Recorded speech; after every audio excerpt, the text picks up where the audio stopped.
Hey guys, welcome back to channel. Hope you all are doing good. Guys, இந்த வீடியோவில் நம்ம என்ன பார்க்க போகிறோம்னா கனவா மீனில் சூப்பரான ஒரு தொக்கு தாங்க பண்ண போகிறோம். வாங்க எப்படி பண்ணுறதுன்னு பார்க்கலாம். அதுக்கு முன்னாடி இப்போ தான் நீங்கள் என்னோட சேனல் ஃபஸ்ட் டைம் பார்க்குறதா இருந்தால் மறக்காமல் சேனலை சப்ஸ்கிரைப் பண்ணிவிட்டு ப்ளஸ் பெல் ஐக்கான் கிளிக் பண்ணிக்கோங்க.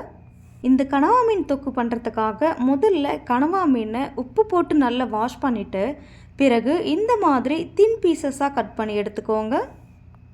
அடுத்ததாக ஸ்டவ் ஆன் பண்ணி ஒரு பேனில் கொஞ்சமாக எண்ணெய் நல்லா சூடானதும் இதில் பொடியாக நறுக்கிய 2 பெரிய வெங்காயம் கூடவே கொஞ்சமாக உப்பு சேர்த்து நல்ல பொன்னிறமாக வர வரைக்கும் வதக்க போகிறோம்.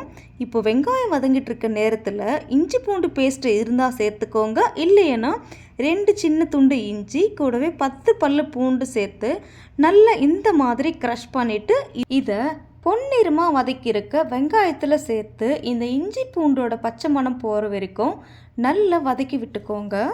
இப்போ பாருங்கள், நம்ம சேர்த்த வெங்காயம் இஞ்சி பூண்டு எல்லாமே நல்லா வதங்கியிருக்கு. இந்த ஸ்டேஜில் நம்ம வாஷ் பண்ணி வச்சுருக்க கனவா மீனை சேர்த்து ஒரு 5 மினிட்ஸ்க்கு நல்லா மிக்ஸ் பண்ணி விட்டுக்கோங்க. பாருங்கள், இந்த கனவா மீன்லேருந்து எவ்வளோ தண்ணி வந்திருக்கு. இப்போது ஒரு மூடி போட்டு ஒரு 5 மினிட்ஸ்க்கு வேக வச்சுக்கோங்க. ஒரு 5 மினிட்ஸ்க்கு அப்புறம் பாருங்கள், நம்மளோட கனவா மீன்லேருந்து தண்ணி எல்லாமே நல்ல ட்ரையாக இருக்குது. ஸோ இந்த ஸ்டேஜில் ஒரு மிக்ஸி ஜாரில் ஒரே ஒரு பெரிய தக்காளி கூடவே 1/4 டீஸ்பூன் சோம்பு சேர்த்து ஃபைன் பேஸ்ட்டாக அரைச்சி இப்போது இந்த கனவா மீனில் சேர்த்து இந்த தக்காளியோட பச்சை மணம் போகிற வரைக்கும் நல்லா வதக்கி விட்டுக்கோங்க. இப்போ பாருங்கள், நம்ம சேர்த்த தக்காளி பேஸ்ட்டுமே நல்லா வதங்கியாச்சு.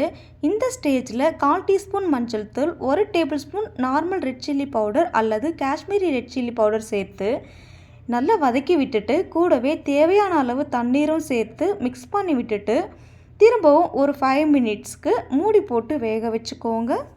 ஒரு 5 மினிட்ஸ்க்கு அப்புறம் பாருங்கள், நம்ம சேர்த்த தண்ணி எல்லாமே நல்லா ட்ரை ஆகி தொக்கு பதத்தில் வந்திருக்கு. இந்த ஸ்டேஜில் கொஞ்சமாக கறிவேப்பிலை சேர்த்து மிக்ஸ் பண்ணி விட்டு எடுத்தால் நம்மளோட சூப்பரான கனவா மீன் தொக்கு ரெடி. அவ்வளோதாங்க, நம்மளோட கனவா மீன் தொக்கு ரொம்ப சூப்பராகவே ரெடி ஆகிடுச்சு. இந்த கனவா மீன் தொக்கை சுட சுட சாதத்து கூட வச்சு சாப்பிடும்போது அவ்வளோ அல்டிமேட்டாக இருக்குங்க. கண்டிப்பாக இதே மாதிரி உங்கள் வீட்டில் ட்ரை பண்ணி பார்த்துட்டு எப்படி இருக்குன்னு கமெண்ட் பண்ணுங்கள். இந்த வீடியோ உங்களுக்கு பிடிச்சிருந்தா லைக், ஷேர், கமெண்ட் அண்ட் மறக்காமல் சப்ஸ்கிரைப் பண்ணுங்கள். தேங்க்யூ ஃபார் வாட்சிங்.